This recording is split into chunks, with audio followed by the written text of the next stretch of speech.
Your anxiety is stupid. It lies to you. It doesn't even make sense. And in this video, I prove it to you. Number one, anxiety is not a bad thing. It's an important thing. सोचो few hours before you go on a date with a girl of your dream, तो बहुत ज्यादा anxious होगे उस time पे. But क्या ये anxiety गलत है या फिर एक बहुत बड़ा इवेंट है तुम्हारे करियर के लिए बहुत ज्यादा इंपॉर्टेंट है, तुम उसके पहले थोड़े एंशियस होगे? Is that a bad thing? No, you are getting anxious because that thing is important to you. Anxiety is a signal of importance. और अगर तुम बहुत ही अनइम्पोर्टेंट फालतू चीजों को लेकर एंशियस हो रहे हो, इसका मतलब यही है you lack a very important thing in your life. Imagine तुम्हें ये पता है कि तुम ही हो जो कैंसर का क्योर ढूंढ सकते हो. तुम कितने एंशियस होगे?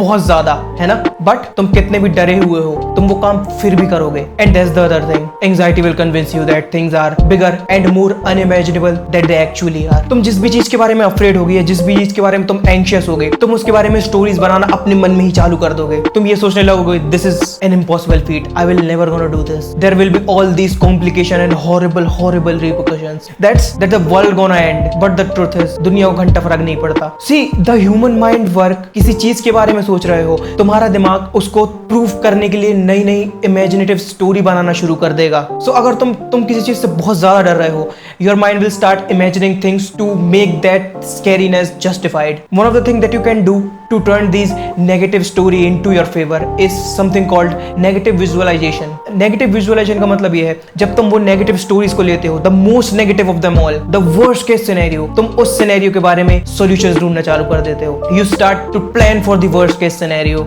You start imagining, okay, अगर मैं कल जॉब पे गया और जो मीटिंग है उसमें मैं बिल्कुल चूतियों की तरह प्रेजेंटेशन देता हूँ और मैं ये जॉब लूज कर देता हूँ, because how would I react to that? Well, मुझे थोड़ा टाइम लगेगा, but eventually I will find another job. और शायद ऐसा भी हो सकता है कि अगली जॉब वैसी हो जैसी मैं बहुत दिन से चाहता हूँ. फिर तुम ये सोचोगे maybe that's not going to be all that bad. See the thing is when you start working through the contingencies, तुम ये समझ जाते हो कि worst case scenario 9 of the 10 times isn't that bad. And speaking of which, you are terrible at predicting future. मुझे ये बताने की जरूरत भी नहीं है. कभी तुमने एक स्टॉक पिक करने का ट्राई किया है और उस पैसे को लूज करने के बाद तुम्हें पता चलता है how fucking bad you are at predicting things. और then think about this, why would you somehow miraculously be 100% accurate in predicting the worst that will happen in your future? अगर तुम इतना अच्छे होते फ्यूचर प्रेडिक्ट करने में, तुम billionaire हो जाते अब तक. Most social anxiety is just codependency in disguise. जो पीपल बहुत ज्यादा टेरिफाइड होते हैं इस बात से कि लोग उनके बारे में क्या सोचेंगे, ये सोशल एंजाइटी का इशू नहीं है, ये सेल्फ एस्टीम का इशू है. They never learn how to say no to others. उनके पास कोई बहुत ज्यादा इंपॉर्टेंट चीज नहीं थी other than being liked by everyone else. तो उनकी पूरी सेल्फ वर्थ इस बात पे डिपेंड हो जाती है what other people thinks about them. जब हम अपनी कोडिपेंडेंसी पर वर्क करते हैं, सेल्फ एस्टीम पर काम करते हैं, we realize none of this shit really matters that much. Look, here's the thing that will happen when you start to say no to people. The one who actually cared about you will respect you for that, and the one who doesn't care about will get pissed off and leave. In either way, you will be better off once you start developing the ability to say no to the people and start to disappoint them a little bit. You come to a really profound conclusion, which is nobody give a shit. वो सब चीजें जिसके बारे में अभी तुम सोच रहे हो, जिसके बारे में अभी तुम वरी कर रहे हो, कोई उसके बारे में नहीं सोच रहा है. They are too busy worrying about their own dumb narrative. Listen, most of the things that you say or do doesn't matter, and when you realize this, people either aren't paying attention, so who gives a shit? By the way, your comparisons are terrible anyway. हम सब ये चीज करते हैं when we compare ourselves to others. हम जिससे अपने आप को कंपेयर करते हैं, हम उसके सारी बुराइयों को छोड़कर केवल उसकी अच्छाई से अपने आप को कंपेयर करते हैं. We never think about the bad things that happen to that person. We never think about rejection, sacrifice that he has to go through if the things really gotten out of hand and you start having panic attack. Regulate your breathing. There is something called 4-7-8 technique, which is 4 seconds of inhale, 7 seconds of hold, and 8 seconds of exhale. Do this and you will regulate your breathing. It will help you to regulate your nervous system and calm down your body. Between these things, you discover that your anxiety is mostly psychological. With these tools, you can help to manage these things with just simple, easy shit like doing what's really important to you, eating healthy, going to the gym, and not wasting your entire day on superfluous activities. By doing only this thing, you will find most of your anxiety is just in your mind and fake. By the way, anxiety is just an emotion, and emotions aren't a reality. They are just biological suggestions. We evolved emotions as a feedback to our survival, but our emotions are often wrong and completely irrational. They make really no fucking sense. When you were a kid, तुम सारे insect से बहुत डरते होगे, and when you get adult, you realize that they can do nothing to you.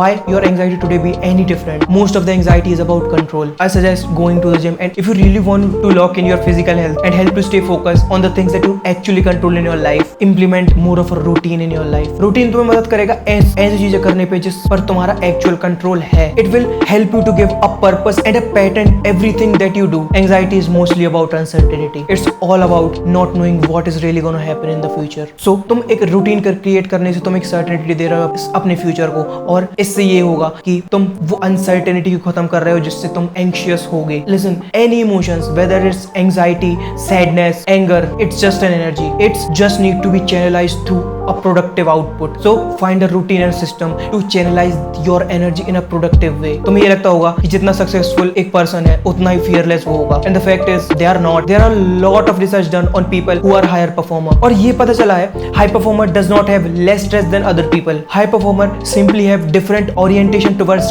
stress and anxiety. High performer just see anxiety and stress as a moment to be present for, focus and step up. दूसरे लोग stress और anxiety को एक ऐसी चीज की तरह देख जिसकी उन्हें जरूरत नहीं है, just that's something that they have to be rid of. You have to stop fighting against your anxiety. Instead, see it for what it really is, because ultimately you have to realize that we are wrong about everything in our life. Our beliefs change, our mind change, और तुम्हें ये realize करना होगा everything that you are afraid of today, उन चीजों के बारे में तुम्हारा कुछ सालों बाद पूरा different opinion होगा. I was like a cult follower of Andrew Tate, but now I see him in a very different light. You have to open yourself to the other perspectives, क्योंकि ultimately there is a little bit of success and failure in everything that happen in your life. And the truth is, no matter how well or how bad the thing goes, they have a little bit both inside. जब तुम successful होगे, तुम्हें ये पता चलेगा there is a lot of trade-off and sacrifices that you didn't expect, that you didn't have ever anticipated. There is a lot of headache that will come in your way when you become successful that you never have imagined. Whereas failures, वो बहुत सारे lessons के साथ आता है जो तुम कोई भी other way में experience कर ही नहीं सकते. And अगर तुम्हें ये सब चीजें भी convince नहीं कर पा रही हैं, imagine